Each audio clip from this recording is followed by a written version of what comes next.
নিজের পরিণতির জন্য যে বুঝতে ব্যর্থ হবেন তাকে তৈরি থাকতে হবে।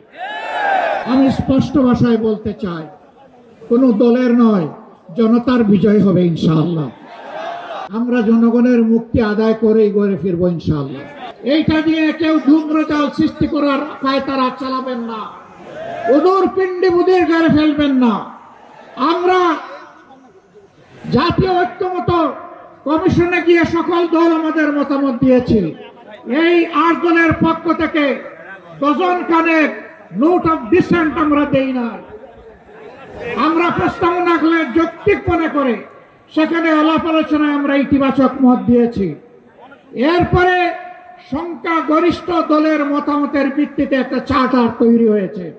এটি হচ্ছে গণতন্ত্রের কথা, যে সংখ্যাগরিষ্ঠ যা বলবে বাকিরা তাই মেনে নেবে।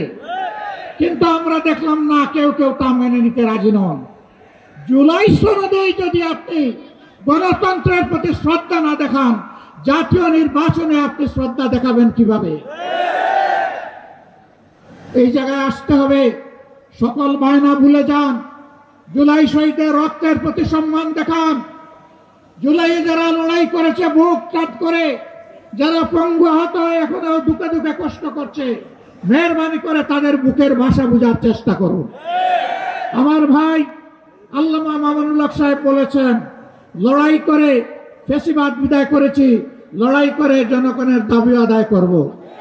আমি স্পষ্ট ভাষায় বলতে চাই, কোন দলের নয়, জনতার বিজয় হবে ইনশাআল্লাহ।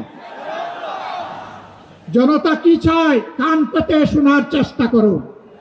যদি এই ভাষা বুঝতে ব্যস্ত হন, তাহলে নিজের পরিণতির জন্য যে বুঝতে ব্যর্থ হবেন তাকে তৈরি থাকতে হবে।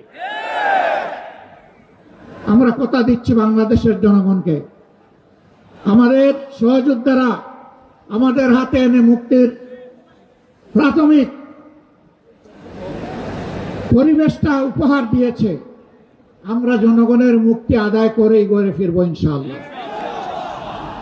আমরা ভদ্র ভাষায় কথা বলছি, ভদ্র ভাষায় কথা বলবো, কিন্তু আমাদের দাবির ব্যাপারে আমরা হিমালয়ের মতো অনড় থাকব।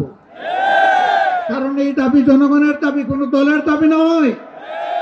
এই দাবি বিপ্লবের দাবি, এই দাবি ফ্যাসিবাদের দাবি নয়। অতএব ফ্যাসিবাদের দাবির কাছে বাংলাদেশের জনগণ মাথা নত করবে। তৈরি হন।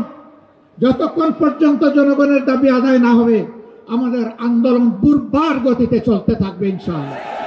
আজই শীর্ষ নেতৃবৃন্দ এই মিটিং এর পরে আমরা মিলিত হচ্ছি। পরবর্তী কর্মসূচি যথাশীঘ্রই আপনারা জানতে পারবেন। সেই কর্মসূচি বাস্তবায়নের জন্য প্রস্তুতি নেওয়ার আহ্বান জানিয়ে এবং সরকারকে জনগণের ভাষা বুঝে